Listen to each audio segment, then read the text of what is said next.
Hey everyone, how's it going? I'm going to be recording a quick patch 15.7 rundown. This is going to be the regionals patch for all the regions, so they're going to want to make this one as balanced as possible.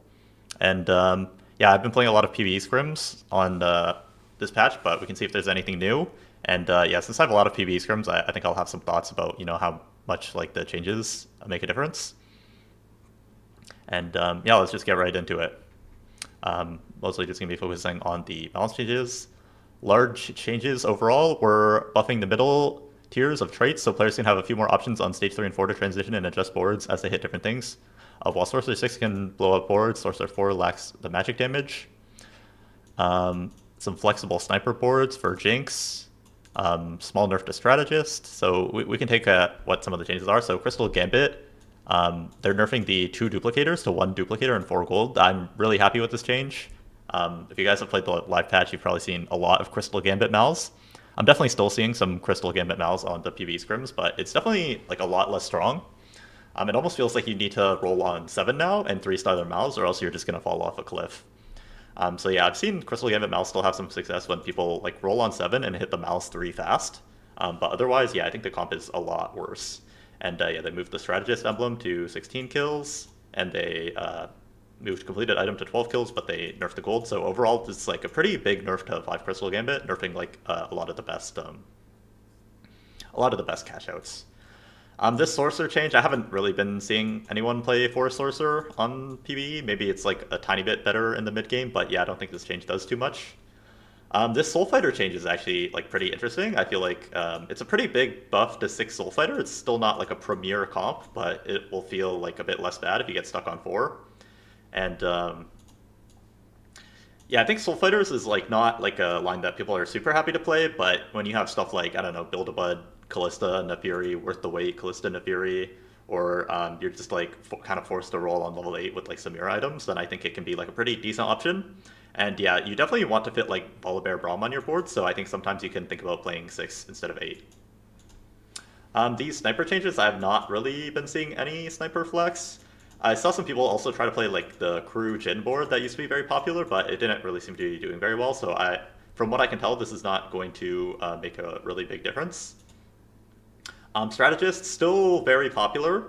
I do think that like this nerf probably hits like Janna a little bit and like some of the Crystal Gambit like Mal stuff like a little bit, but yeah, overall this is not like too big of a nerf. And most comps that fit strategist play like a bunch of like other frontliners as well, like Kasante or Kobuko or something like that, and like the tankiness is not like too much coming from the strategist shield.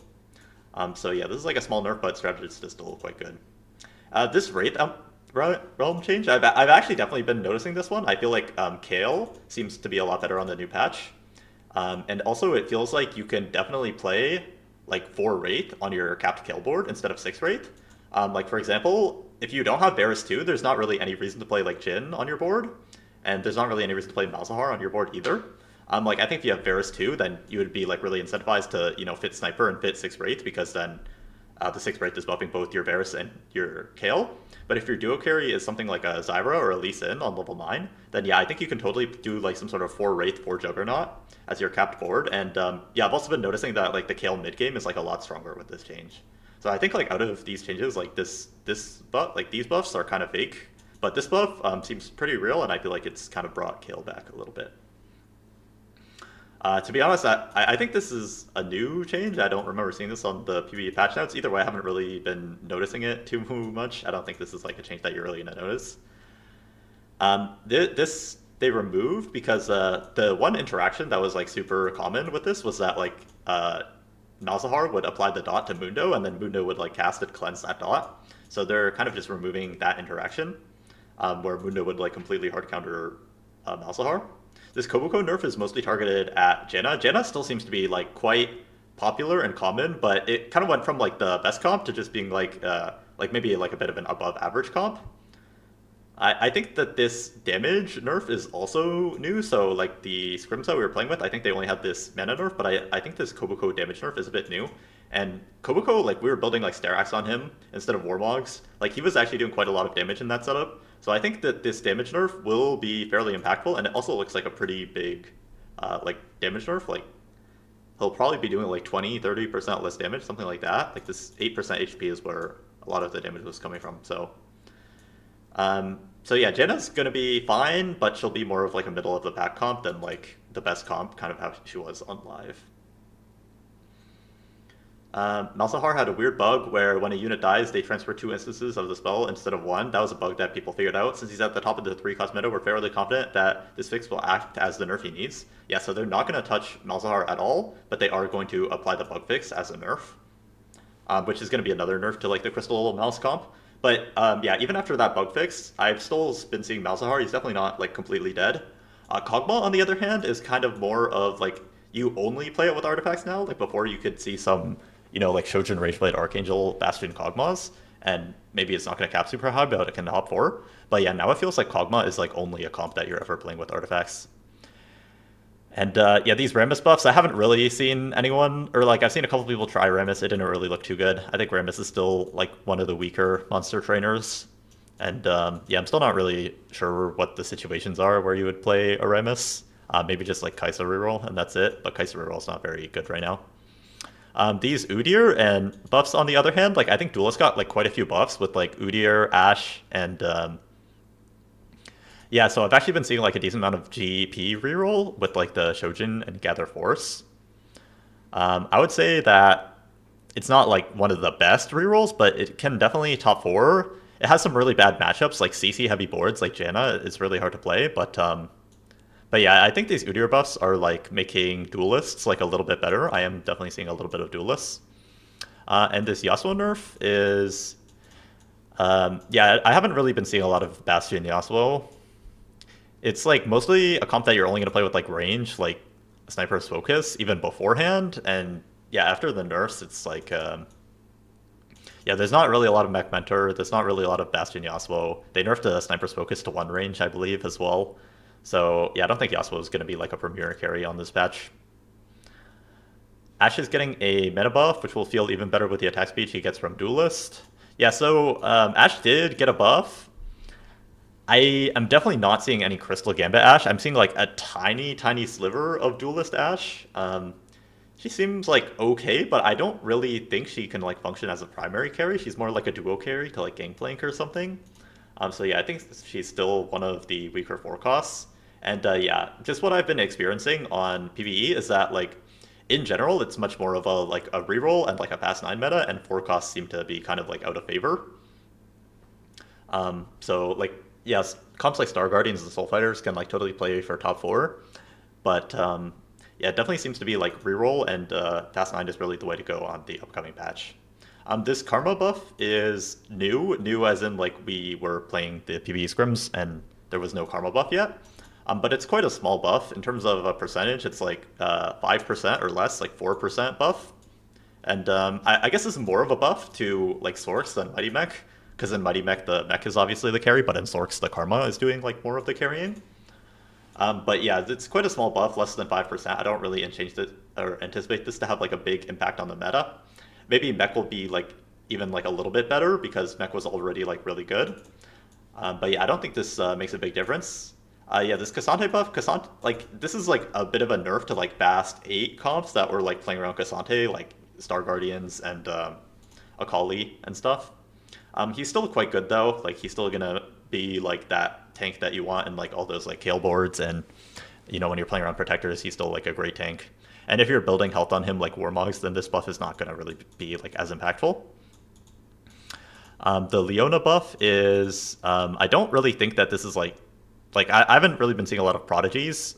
There is another Yuumi buff, so maybe like a little more, but yeah, again, I feel like most of these like Fast 8 comps, like you know if you're playing like prodigies from ahead, then like yeah maybe you're gonna get like a top 4, but yeah I almost feel like this like Leona buff like affects like Katarina reroll a bit more. Katarina reroll seems to be like a really good comp, and yeah, like when the Leona's like a little bit tankier, then that's gonna be like a little bit that's gonna help your Katarina board out a little bit. Poppy got a buff to her base shield. You would think that this would help Star Guardians a little bit, but I feel like Poppy's tankiness doesn't actually like come from her shielding that much. It almost feels like it just the unit has like really high like HP with like heavyweight, and she also gets like her own built-in healing with the Star Guardian bonus. So yeah, even though this is like a buff to her shielding, I feel like a lot of her tankiness just comes from like her health. And yeah, I don't think this is like too big of a change. You can see like most of these changes are like really, really small changes. And yeah, they don't want to do like a huge patch going into regionals. Volibear base AD buff. I was trying to play like a lot of like fast A Volibear stuff on like the first day when I saw this buff. It's a pretty big buff. It's like a 6-7% damage buff to Volibear. But yeah, I found that Volibear is like a really great duo carry, but he's not like too great of a primary carry. And yeah, if you don't like kind of hit Volibear 2 super fast, you're gonna lose out like super hard. So yeah, I think he's like a great duo carry and stuff like Xayah reroll boards, or like yeah, if you're just doing any sort of like edgelord or like luchador stuff, or if you just happen to be playing like Mech Mentor or like Bastions or something like that, he can be like a really great duo carry. But I still don't think he's that like primary carry that you're like angling from 2-1. And yeah, for this Yuumi buff, I think Prodigies is like fine, as I said before, but I think if anything, this is going to help like Katarina reroll a little bit more, in my opinion. Varus getting a really small buff. I don't think Varus is the premier Fast 9. Premier Fast 9 seems to be either Juggernaut Twisted Fate or Bastion Twisted Fate. Yone also getting a small buff. I still think Yone is like one of the weakest 5 costs. People tend to itemize like Lee Sin over Yone and Mighty Mech. So yeah, even after the buff, I think Yone is like more of like a CC bot, and you know, maybe if you 2-star him, he can do like some things, but he's really just like too squishy and dies like too easily. They're gonna do some augment changes. Blood Rage getting a small nerf. Blood Rage was actually quite an underrated augment after the buff. Like even the base 12% damage hit is quite a lot, and on stuff like Mighty Mech, this could be like even like a super OP augment. It's still going to be like pretty good in the spots that it's good. Like if you're playing Mighty Mech, this is still like one of the best augments. But otherwise, if you're playing some sort of backline carry, it's like not going to be too good. The Darkness Within, I don't think I've ever taken this augment before. This is the one that gets like the 3 Wraith summons. It's actually getting like a small nerf, surprisingly, which means that maybe it was overperforming. And yeah, maybe with Kale back, then this can be like an augment that you can click in Kale. Game plan getting a small nerf. I think it's still a very solid augment for like Crew and Janna mostly. This is like a pretty small nerf, and yeah, just the fact that it like gives you a Janna to go play Janna, and like the fact that it gets doubled on the strategist is like quite a lot of stats for your strategists. Howling Gale is now banned on 3-2. I'm not actually too sure like what comps can really use Howling Gale well, because even stuff like Prodigies, where like you would think it's really good, I've like seen people take it and it never really looked too impactful. But at least you'll not be able to see it on 3-2 anymore when it was really unclickable. I still don't think I'm like excited to take this on 4-2. Another Isekai nerf. I know you can actually like check the stats of Echo on some of the stats websites, and it's really good, but I am a little bit like surprised, because I always felt that Isekai was like one of the weaker prismatic augments after they removed the Hodge from it, but it does seem to be doing quite well in the stats. So I would assume like you can probably just take it if it like fits well into your comp. Like, you know, you're playing like Prodigies and Isekai gives you like 5 Prodigy, or you're playing like, if you're playing Sork Echo will do like a lot of damage. So yeah, I think it's like an okay augment. It's definitely not what it used to be, like, you know, back when it gave like the Hodge and stuff. Kingslayer disabled due to a bug. Yeah, I actually encountered this bug. Basically what would happen is that if you lose with Kingslayer, you gain a gold. And if you win with Kingslayer, you wouldn't get a gold. So that was like flipped from how it was before. Which actually made it like a super OP lost streak augment. But yeah, it's kind of good that they disabled it, because it did end up being super OP. Overheal getting a small buff. Overheal is mostly good in stuff like Xayah reroll. You want it on like pure like auto attack champions. Some of the hero augments can be really good with Overheal as well. But yeah, I don't really think this changes anything with Overheal. It's like an augment that's like, it does nothing in the spots where like you're not playing around like an auto attacker, but when you're playing around like a backline auto attacker, it can be like really good, giving like healing and damage. Perfect Form getting a small buff. I haven't seen anyone click this. With these hero augments, usually you kind of just have to wait and see like what the stats on it are. This one was quite bad on live after some of the nerfs that they gave it, so yeah, we'll just have to wait and see if it kind of bounces back. Psychic Forge, no longer on 4-2. That's very nice. You can't really like use the Psychic Forge on 4-2. Like, it's way too risky to reforge your items, so it totally makes sense that they would make this change. Tesla Coil getting a scaling nerf. I'm definitely glad that they did this, because the thing about Tesla Coil is that it already scales as the game goes on with like the number of items that you get, right? Like early game, you're only gonna have like like 2 or 3 Tesla coils, but late game you're gonna have like 5-ish. So the fact that the augment was like scaling this hard with the damage is kind of weird, and yeah, I think it was also like a super strong and high cap augment, and I'm glad that they gave it a nerf. And it will still definitely have its spots, like when you have tons of items. Tournament Titans getting a nerf. I didn't actually think this augment was like very good or clickable, maybe with the Volibear buffs, but yeah, I'm not even totally sure how to play around this. I guess it would have to be like a super strong Nar Mundo opener. Either way, like I don't really see myself clicking this augment too much, but that is interesting that it's getting like a nerf because that would suggest that like it was doing very well. And Shen Hero augment getting also a small nerf. I thought Shen Hero augment was kind of like average on live. I can check the stats on it, I guess, because that one did get a nerf recently, but it's getting another nerf. It does look to be like a little bit overperforming, so yeah, that will probably put it around like a 4.5. And they did buff some of the like power-ups for the Shen Hero augment, like double strike got buffed, so I guess that could make sense as well. And they are buffing Rageblade, which is like a core itemization. So anyways, this is like one of the biggest changes of the patch, in my opinion, is the Rageblade and the Kraken buffs. On like the PvE scrims, we're seeing like tons of Twisted Fate with Rageblade Kraken, and Xayah reroll with the Bastions seems to be like a lot more popular.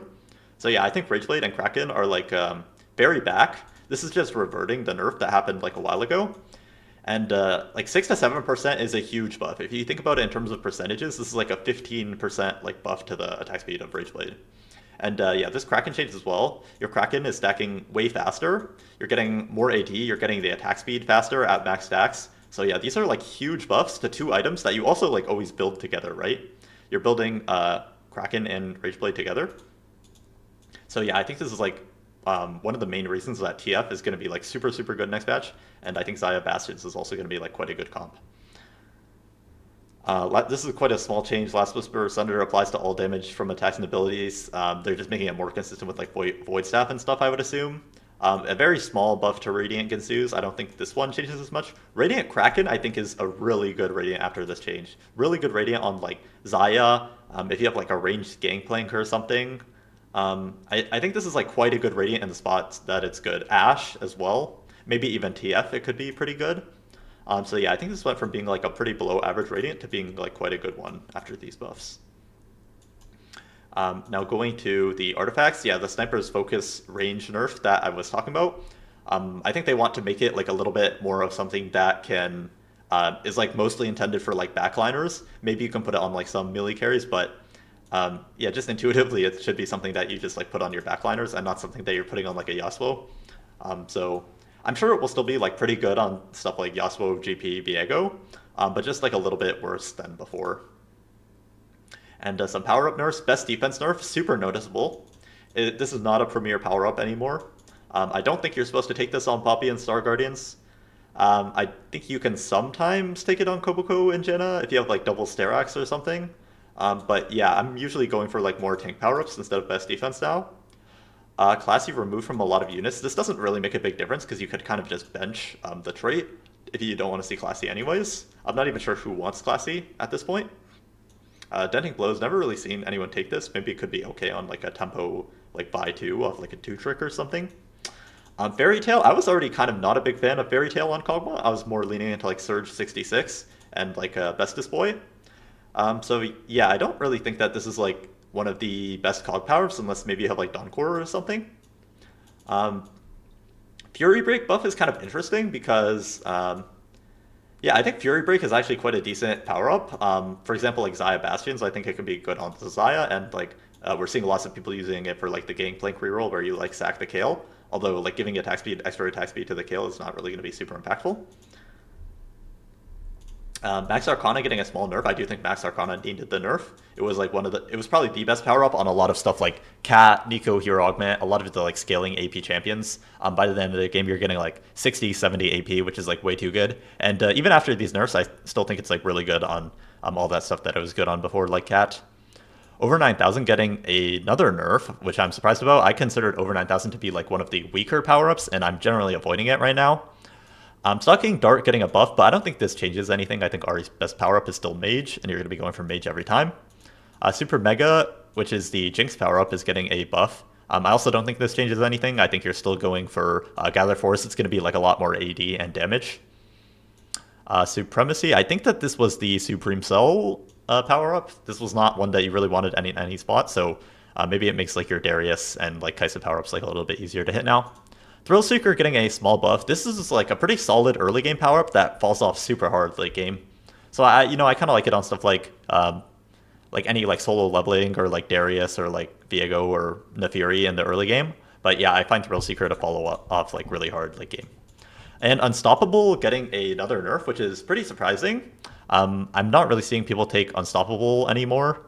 It was already like one of the weaker power-ups in terms of just like it doesn't give like any tankiness. It only gives like the CC. And now the CC is going to be worse and the HP is going to be worse. So I think, yeah, Unstoppable is not going to be like a premier power-up, and you're just going to be taking stuff that makes you like tankier now. Bug fixes, this is always an interesting section to read. Tactician's Kitchen tooltip, just a tooltip bug fix, same thing with this one. Know your enemy's tooltip, clarified to indicate it grants damage amp. This is a funny one that they added because there was some like confusion whether with Mortdog whether it grants like damage amp or just like straight up damage.